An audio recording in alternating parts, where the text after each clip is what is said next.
The Gillespies, originally from Rutherglen, near Glasgow, call themselves property developers. It's said the drugs cartel leaders who are feared murdered could easily have slipped off the radar and be using fake documents. James and Barry Gillespie are believed to have led Scotland's biggest and richest organised gang. They are being sought for solicitation of murder, extortion and fraud, and for flooding Scotland with large quantities of cocaine and firearms. Some of Gillespie's connections included a crime gang that supplied scam passports to some of Glasgow's most notorious gangland figures. Anthony Beard and Christopher Zetek fraudulently obtained documents to killers and suspected drug traffickers, which allowed them to slip out of Scotland, flee abroad and evade justice. Beard obtained real passports in other people's names, then added the photographs of criminals. Among their customers were Glasgow murderers Jordan Owens and Christopher Hughes. These allowed fugitives to cross international borders and conduct gangland business abroad undetected.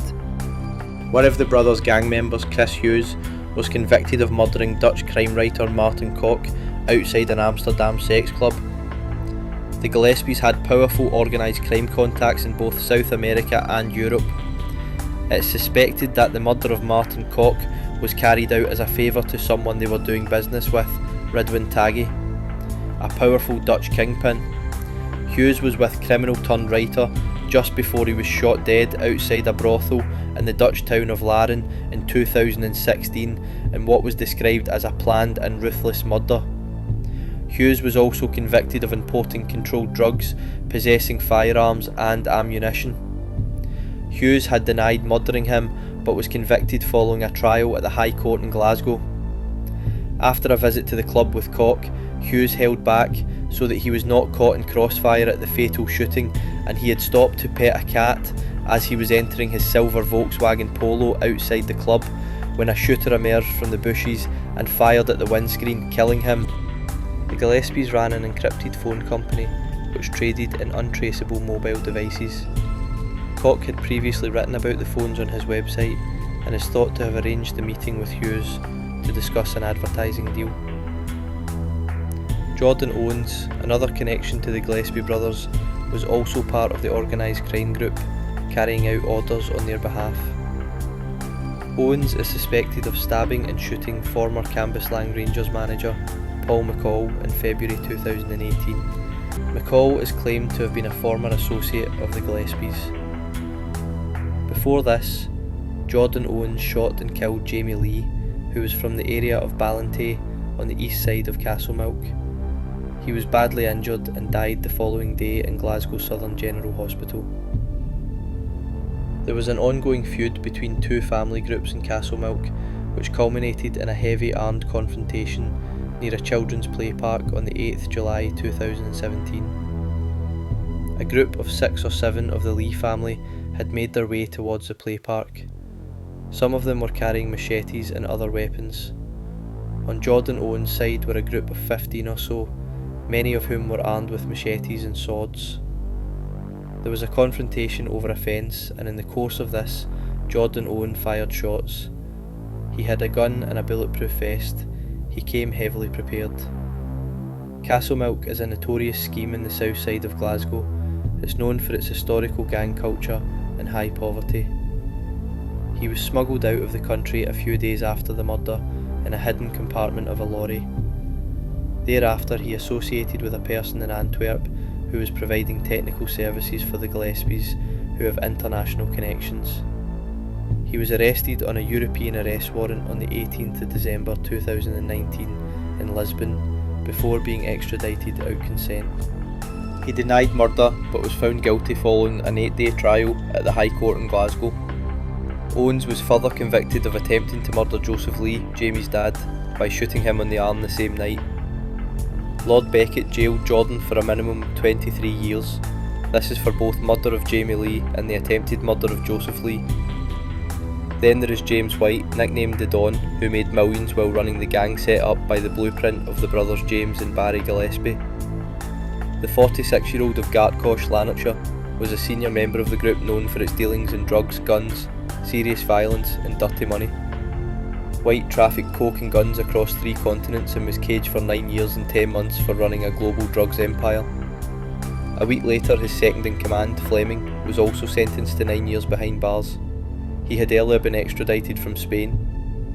Fleming admitted organising the smuggling of cocaine from Brazil, Colombia and Bolivia. White, who speaks fluent Spanish, rose to take control of the Gillespie Brothers gang and forged links with other underworld figures across the globe.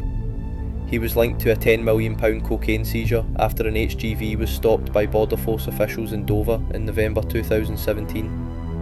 It had arrived from Alicante in Spain, bound for a fake company set up by the gang in Rochdale and Greater Manchester. Secret voids in the truck had been constructed to stash 90 tape blocks of cocaine. It emerged 16 other shipments to Rochdale had been made over the previous 2 years. Mr. Mackenzie said, following the seizure, White informed another group member that he was responsible for packaging the drugs and was worried that his DNA would be found. White later directed an associate to set up another fake business in Glasgow to help continue trafficking narcotics from abroad. White's grip on the gang's drug business had even seen him turn on a former friend. The ruthless gangster targeted Robert Allen over an unpaid £30,000 cocaine debt in 2013. Scared Allen fled Scotland, having been unable to sell the haul said to belong to the Gillespies. White helped track him down before other gang members held him captive and tortured him for days. He was eventually shot in the knees 3 times before being shoved down a hill in a rural part of East Kilbride, Lanarkshire, where locals found him. The hearing was also told White was aware of cars and premises being used to hide firearms and dirty money. These included submachine guns, Glock pistols, a hand grenade, bullets, silencers, as well as £1.7 million of cash. Anti-surveillance gadgets were also found. White was further heavily involved in the widespread selling of encrypted devices for criminals to secretly communicate with each other. A company called Maximum Protection Communications, MPC, had been set up by James Gillespie. The court heard White advertised MPC products at boxing events. This generated sales in the encrypted products for the benefit of the crime group. The court was then told how the Gillespies reportedly had disappeared in 2019. White appeared to confirm in encrypted messages they had vanished a year earlier. White elevated himself to the head of the organised crime group. By that time, a European arrest warrant had already been issued for the capture of White, but it did not stop him directing operations while on the run abroad. He exchanged 33,000 encrypted texts to 70 associates in just 2 months in 2020, making orders. This included in April of that year him arranging to petrol bomb a car place in the Algarve and later to slash someone. He also discussed with his ex-wife that he would return if he made enough money and got a good deal. White claimed £10 million would be sufficient and doable this year. It looked like White had been caught in January 2020 in Turin in Italy using a false passport. Police there mistakenly let him go and he escaped to South America. After a large-scale manhunt, he was found again several months later by armed police in rented accommodation in the Brazilian city of Fortaleza using the name Vincent McCall of Suriname. White pleaded guilty in June to directing serious and organised crime from May 2013 to March this year. The Gillespie brothers' whereabouts are still unknown and it remains to be a mystery. But one thing is certain, there will always be someone waiting in the wings to take over.